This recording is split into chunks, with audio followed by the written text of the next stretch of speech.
আমাকে পরিষ্কার রাখা আপনার কর্তব্য। ভিতরে পান ও গুটখার পিচ ফেলা নিষেধ, জরিমানা 500 টাকা।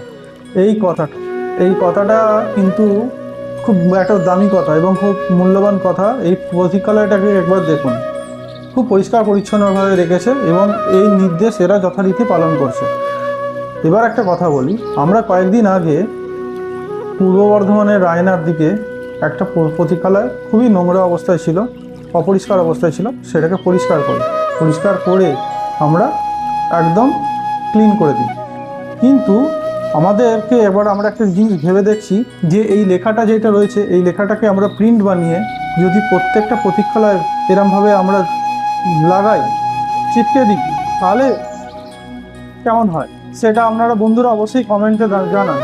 আর এইটা প্রত্যেকেরই উচিত যে প্রত্যেকটা প্রতীক্ষালয়কে এইভাবেই সুন্দরভাবে পরিষ্কার